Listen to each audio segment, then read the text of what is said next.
नमस्कार, मी श्रीरंग खरे. War room या आमच्या विशेष कार्यक्रमामध्ये आपल्या सगळ्यांचं स्वागत.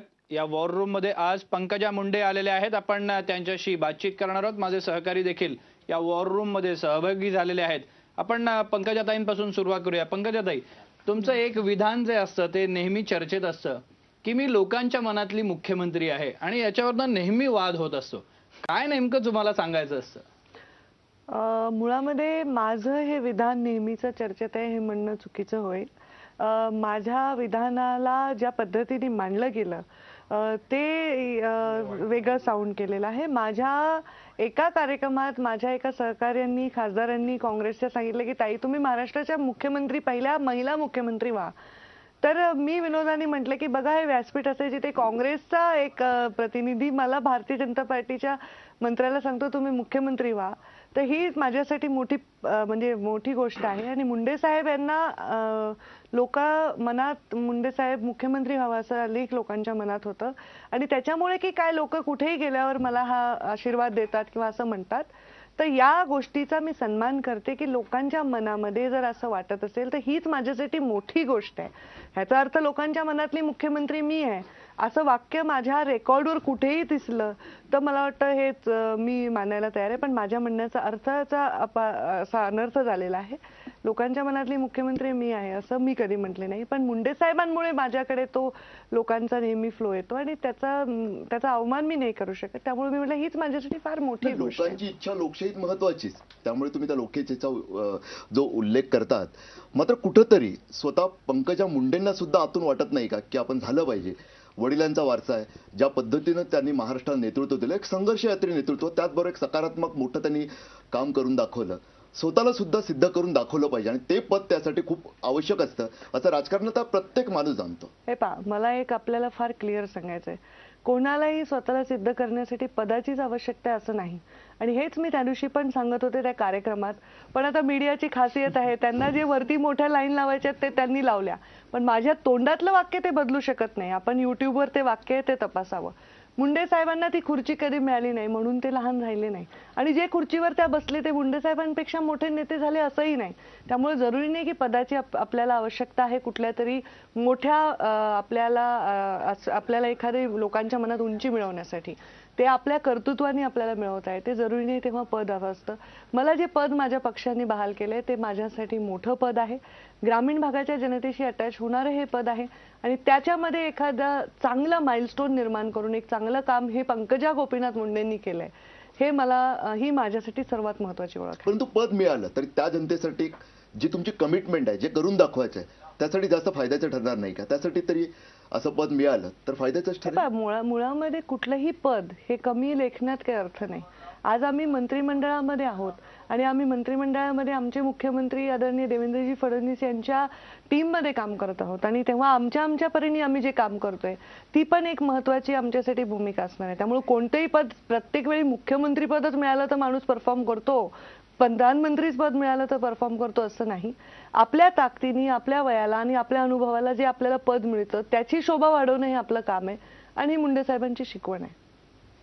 एक नेहमी प्रश्न सतावत असतो की तुम्ही इतक्या मोठ्या पदापर्यंत पोहोचलात, मात्र तुमच्या खांद्यावर अपेक्षाही तेवढ्याच आहे आणि अनेकदा तुमच्यावर अशी टीका केली जाते की तुम्ही त्या अपेक्षा पूर्ण करू शकणार नाहीत. आणि खास करून तुमचे चुलत भाऊ जे आहेत धनंजय मुंडे, ते देखील अशा पद्धतीने टीका करत असतात की यांच्या खांद्यावर जबाबदारी दिलेली आहे. यांच्या व्यतिरिक्त माझ्यावर टीका आतापर्यंत तरी सार्वजनिक जीवनात कोणी केलेली मी तरी आठवत नाही. उलट जेव्हाही मी पंतप्रधानांनाही भेटले, मुख्यमंत्र्यांनाही मी जेव्हा चर्चा करते, आमच्या ज्येष्ठ नेत्यांना चर्चा करते, काँग्रेस, राष्ट्रवादी, इतर पक्षाच्या लोकांशी जेव्हा माझे संबंध आहेत, तेव्हा नेहमी माझ्यावर कौतुकाचीच पाठीवर थाप पडते. आता तरी महाराष्ट्रामध्ये सार्वजनिक जीवनात पंकजा मुंडेंना अपेक्षा पूर्ण करता येणार नाहीत असं म्हणणारं कोणी नाहीये. आणि माझ्यावर जर टीका करायची असेल तर त्याचंही स्वागत मला लोकशाहीत करावं लागणार आहे. पण केवळ माझ्यावर टीकाच करायची असेल तर त्याचाही समाचार मला घेता येईल. पण या पद्धतीने जेव्हा हा प्रश्न जो विचारला गेला की तेच टीका करतात, जसं म्हणते त्यांच्या व्यतिरिक्त तुमच्यावर कोणी टीका करत नाही, त्यांचं विरोधी पक्ष नेतेपद असेल हे फक्त तुमच्या पुरतीच मर्यादित आहे असं वाटतंय? थोडंसं यालाच जोडून मी पुढचं विचारतो.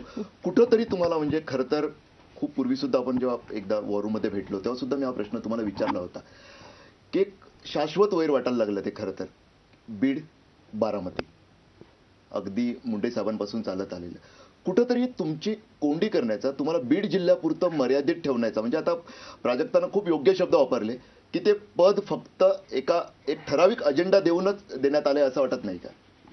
हे आता खरं तर त्यांना जे पद देण्यात आलंय जर मीडिया असा प्रश्न विचारत असेल की ते फक्त पंकजा मुंडेला रोखण्यासाठी आहे का तर हा प्रश्न सामान्य माणसाच्या मनात सुद्धा आहे.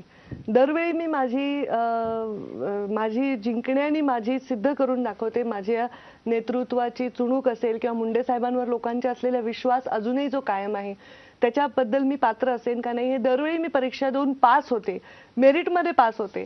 पण मी मेरिटमध्ये पास झाल्यानंतर मला त्रास होण्यासाठी जर ऑटोमॅटिकली कोणाला काही मिळत असेल तर तो एक राजकारणाचा भाग आहे आणि त्यामुळे मी त्यांच्यावर टिप्पणी करणं मला वाटत नाही योग्य आहे. पण तुमच्याच माध्यमातून हा विषय आता लोकांच्या मनामनात जाणार आहे की हे पद केवळ पंकजा मुंडेंना रोखण्यासाठी आहे का पॉलिटिकली त्यांच्या करेक्ट उत्तर झालं. मेरिटवर. खरं सांगतो म्हणजे मुंडे हे नाव घेतलं की असं पॉलिटिकली करेक्ट वागणं येत नाही. मुंडे साहेब सुद्धा correct आहे, मैदान गाजवत तुम्ही सुद्धा politically- मैदान गाजवताय त्यामुळे मला मोरली करेक्ट उत्तर आणि म्हणजे अगदी थेट बारामती उत्तर आणि पाहिजे. बीड तुम्ही जे म्हणताय ते वैर मी नेहमी क्लिअर केलंय. मागच्याही वेळी वॉरूम मध्ये क्लिअर केलंय. हे दोन भूमिकांचा वैर आहे आणि दोन वेगळ्या विचारांच्या दोन वेगवेगळ्या पक्षातल्या नेत्यांचा एकमेकांविरुद्ध भूमिकांचा विषय होता आणि मुंडे साहेब असेपर्यंत तो होता. मुंडे साहेब असतानाही आणि मुंडे साहेब गेल्यावरही मी कुठल्याही ऑन रेकॉर्डमध्ये खास त्यांना कधी टार्गेट केलंय, खास त्यांच्या विरोधात काही बोलले. मी प्रचाराला जाणं माझा भाग आहे, तो माझा कर्तृत्वाचा आणि माझ्या कर्तव्याचा भाग आहे. मी तिथे जाणं, लोकांनी तिथे मागणी करणं. पण मी वैयक्तिक कधीही विरोध केलेला नाही. मी वैयक्तिक कधीही त्यांच्याविषयी कशीही वाईट टिप्पणी केली नाही. उलट साहेब गेल्यावर मी अजून जबाबदारीने वागत असते. माझ्या विरोधी पक्षातल्या लोकांविषयी पण मी बोलताना 10 वेळा विचार करते. मी वैयक्तिक या राजकारणात आणि माझ्या जीवनात कधीही कोणाला त्रास देणं आणि वैयक्तिक टीका टीका करणं हे माझं आजपर्यंत काम आहे. पंकजा मुंडे यांनी टाळलेली आहे. मात्र एक टीका जी नेहमी तरुण पिढीच्या या नव्या राजकारण्यांबाबत होते की त्यांचे दुसऱ्या पक्षातील नेत्यांबरोबरचे चांगले संबंध संपत चाललेले आहेत का? खास करून गोपीनाथ मुंडे आणि विलासराव देशमुख यांचे ज्या पद्धतीने संबंध होते तसे आजच्या पिढीमध्ये बघायला मिळत नाही का? याचं देखील आपण त्यांच्याकडून उत्तर जाणून घेणार आहोत. मात्र एका छोट्याशा ब्रेक नंतर पाहत राहा मी मराठी न्यूज.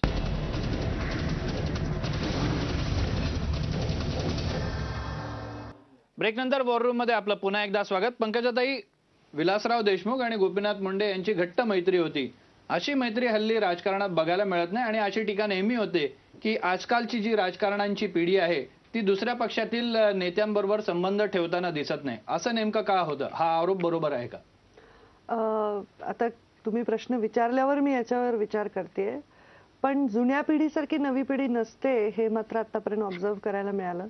जसे विलासरावजी आणि मुंडे साहेबांची मैत्री होती, मुंडे साहेबांची इतर पक्षांच्या सर्व लोकांबरोबर खूप घनिष्ठ आणि चांगले संबंध होते.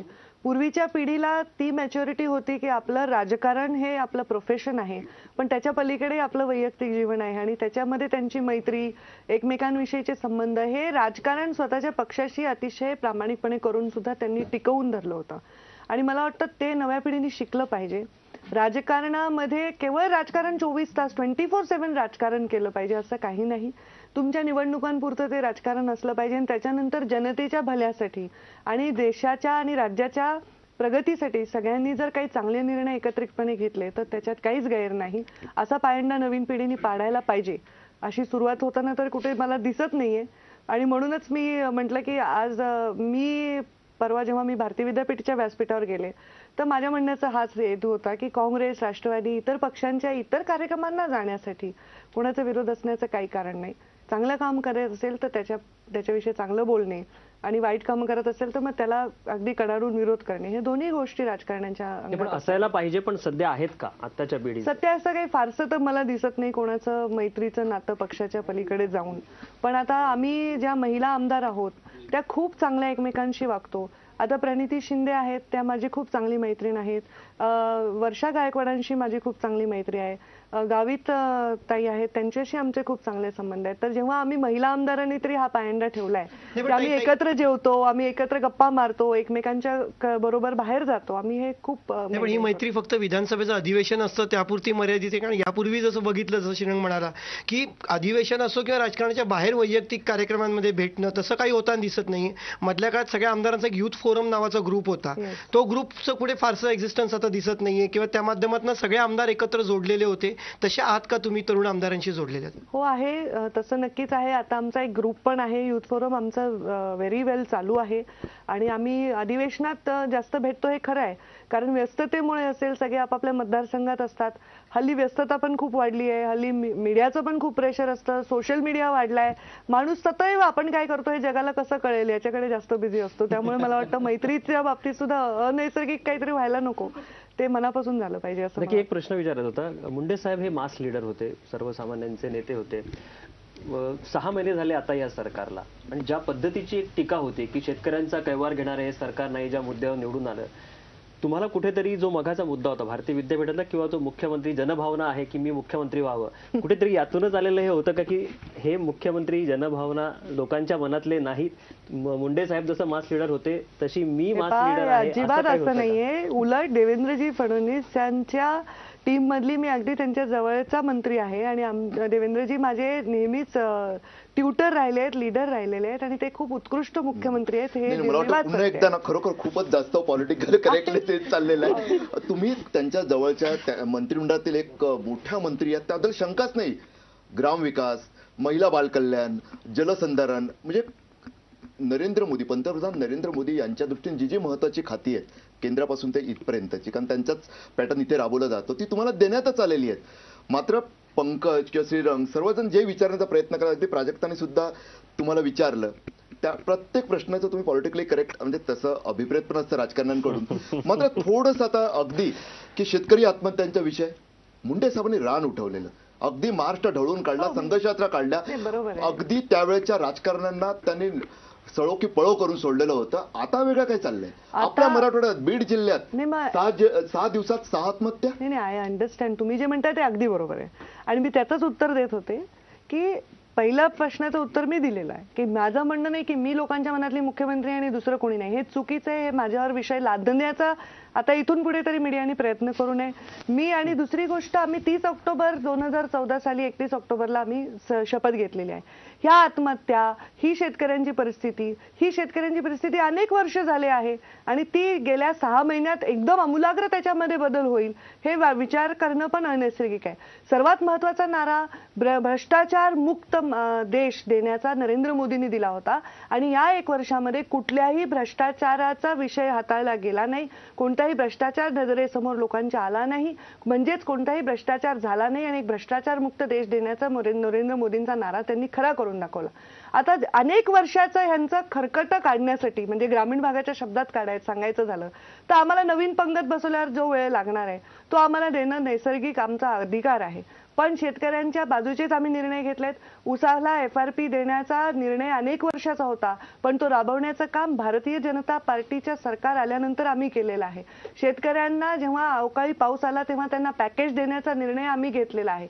जेव्हा की आमच्या हातात खाली तिजोरी आल्यानंतर सुद्धा एवढा मोठा बोजा वाढला सरकारच्या तिजोरीवर, तो आम्ही निर्णय घेतलाय. आता 1600 कोटी रुपयाचा पीक विमा हा निर्णय सरकारने केलेला आहे. तुम्ही निर्णयाबद्दल बोलताय पंकजाताई, पण हे तुम्ही तुमच्यावर हा देखील एक आरोप आहे 6 महिन्यांच्या रिपोर्ट कार्ड मध्ये की तुम्ही निर्णय फुगवून दाखवता. हे सरकार हे फक्त निर्णयांची आकडेवारी फुगवून दाखवते, प्रत्यक्षात होत म्हणण्याची नाही. पण घाई समोरच्यांना झालेली आहे. तुम्ही मगाशी म्हणालात गोपीनाथ मुंडेंनी रान उठवलं, तसं रान उठवण्यासारखी परिस्थिती असेल तर रान उठवावं यांनी.